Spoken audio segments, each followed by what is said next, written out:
Hi, I'm Warren Sprouse. This is the Bible Forum. It's Sunday, September 27th, 2017. I want to talk to you about your mental health. You don't keep track of these things. That's why you have me. But the DSM 5 is about to hit the market October 1st, 2017. It's due to come out to be released. Do you know what the DSM 5 is? Well, DSM stands for Diagnostic and Statistical Manual of Mental Disorders. It's published by the American Psychiatric Association. And it is the textbook for all sorts of counselors and others who are seeking to convince people that their aberrant behavior is the result of circumstances beyond their control. Now, that's a biased definition. Because I think that they're bogus. They're trying to convince people that their aberrant behavior is not as aberrant as we once thought it was, and that much of what is considered normal isn't really as normal as we once thought it was. All of that is really an oversimplification on my part with a bias thrown in. It's a deliberate condemnation. I'm not happy with these people.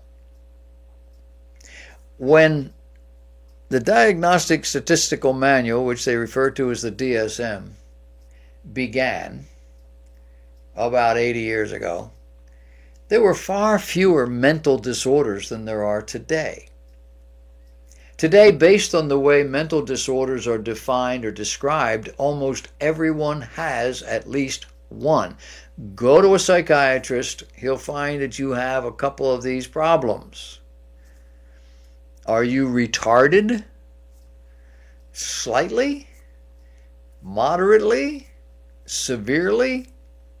You see? You can have varying degrees of all of these sorts of things. Do you have some sort of brain impairment? Well, then you have a psychosis. You get a big 75-cent word. Senility, alcoholism, and a host of psychoses associated with all sorts of drugs, infections, brain traumas, and associated feelings are piled into the same batch. Are you paranoid? Depressed? Anxious? Hysterical? Cheer up. None of that stuff is your fault. Do you feel and or express sexual deviation? Not your fault. Are you alcohol or drug dependent? Are you having a hard time adjusting to adulthood, to marriage, to your job? Do you feel awkward or inadequate around people? None of this stuff is your fault. You have a mental disorder. It's a sickness. Your insurance company will pay your doctor because he said you have this. The number of mental disorders have increased incrementally with each edition of this DSM. Now, some of this is the result of breaking existing disorders into smaller categories, subcategories. But a lot of it's the result of brand new disorders, things they've discovered to be disorders, given them a name. And then they can treat you and the insurance company will pay. Back in the day, the DSM-1 listed 128 mental disorders, referred to as diagnoses. By the time we got to the DSM-4, that number had tripled, 383. And this last one, the DSM-5, lists 541 mental disorders. This is an increase of about 4 times where we started. Were these people not capable of understanding humanity and human behavior when they started?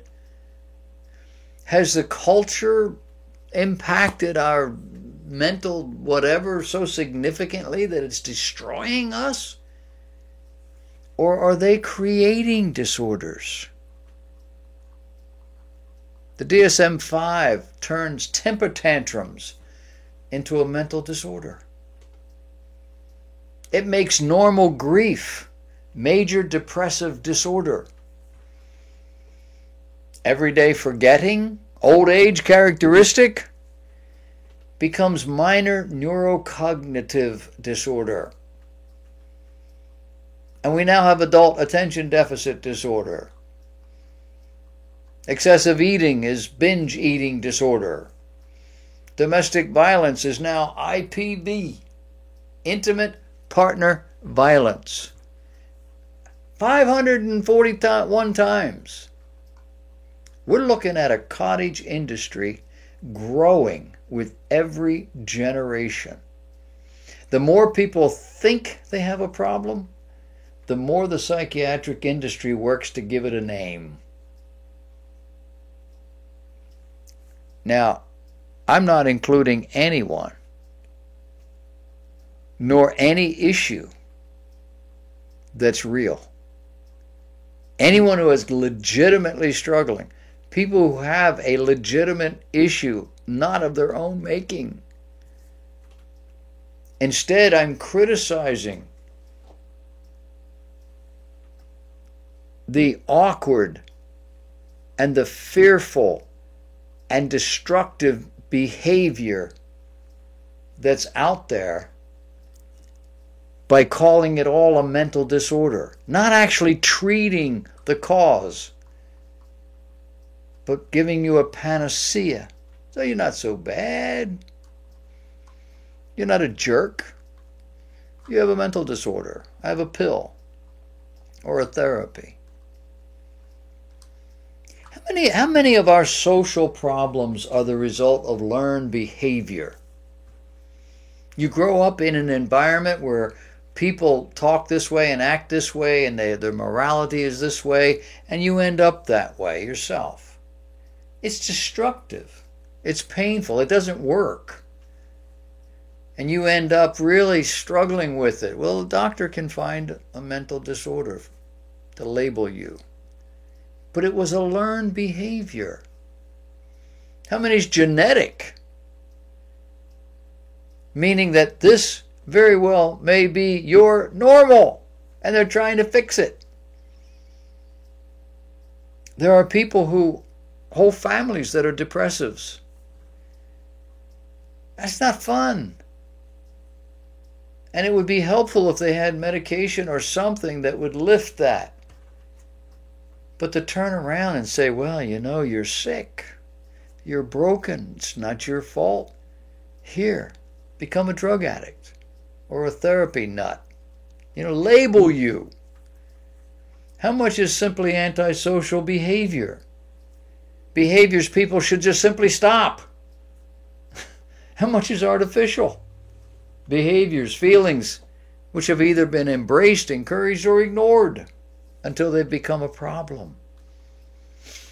How many are the result of environment? Not clouds and rain, but the home you live in, the community in which you move. How much is the result of desire that you refuse to tame? How much is the result of limitations that have been imposed upon you, not of your own making, and you're just angry with them?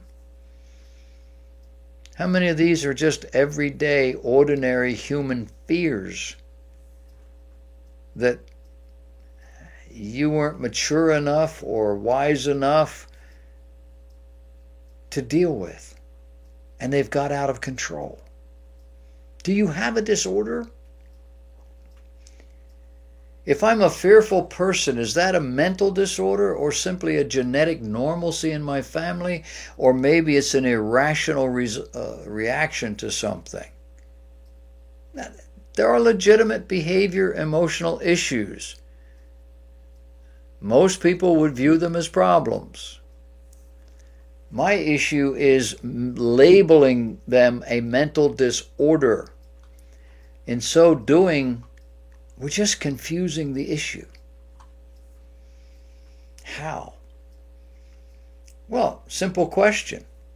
And I've asked this of all kinds of experts. Anytime I get near one, I ask them, what is the mind?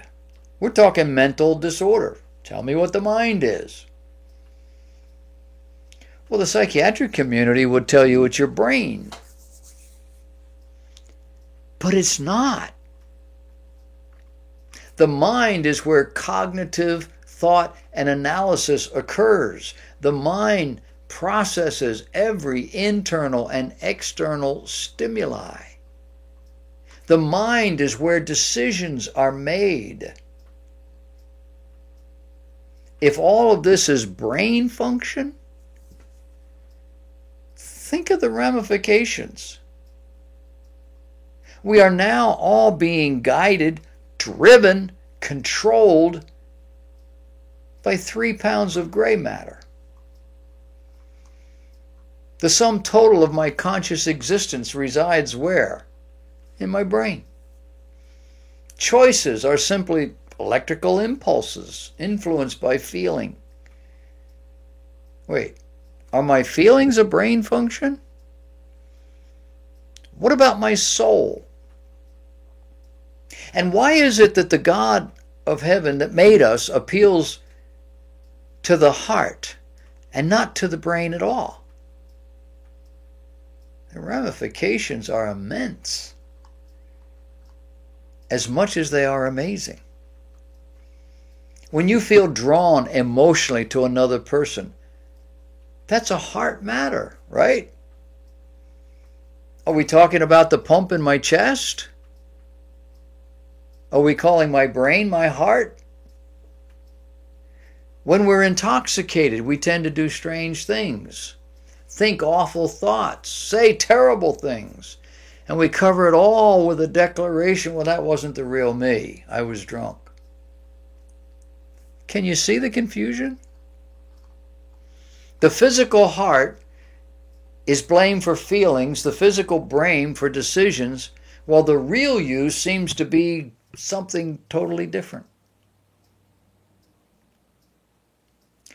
These secular experts, read godless, have a vested interest in ridding the universe of God and all that he represents.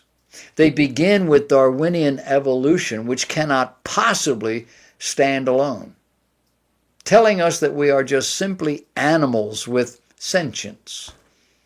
We're the highest animal on the food chain. Then they begin to treat us as though we're animals.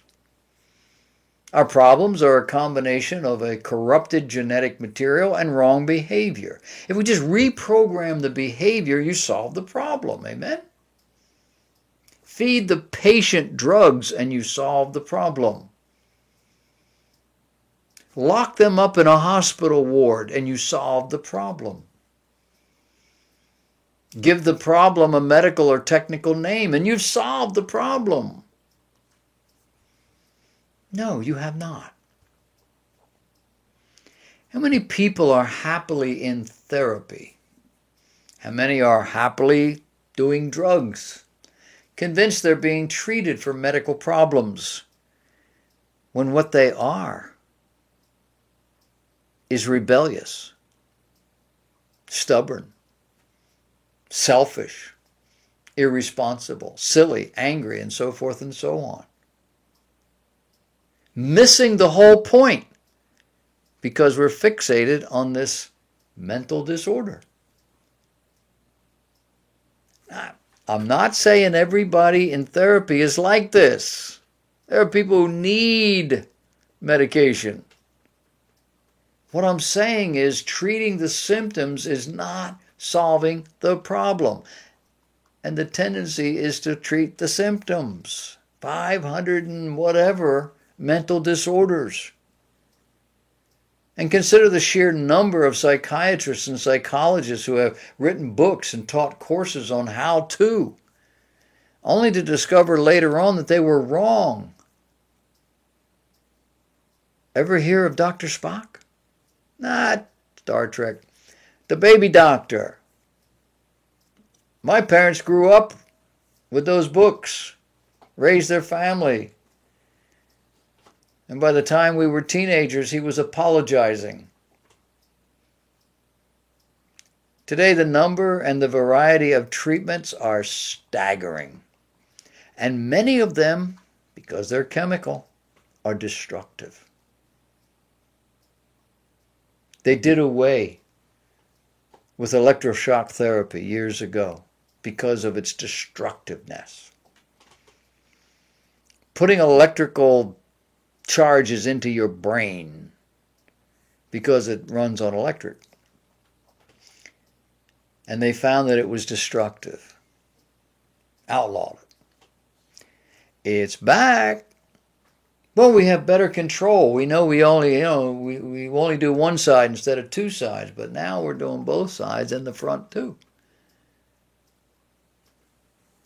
Wouldn't it be simpler just to point people back to an objective, immutable, all-knowing creator?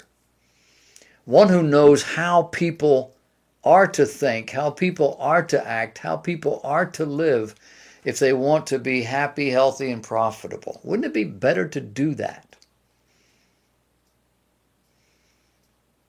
As your homework, try to analyze yourself and decide where the decisions of life are being made, in what organ of your body. Where are the emotional feelings coming from? Where does God reside in your life? If you think it's in that gray matter stuck up in your head, or if you think it's in that little pump in your chest that goes crazy for a while and then stops, you're wrong. God appeals to the immaterial part of your being, the sentient part of your being. He doesn't appeal to your head or your heart, although the word heart is used. It means the very center of your being. We are fearfully and wonderfully made. We are a very complex creature. We cannot be reduced to plumbing without suffering the consequences. Be careful.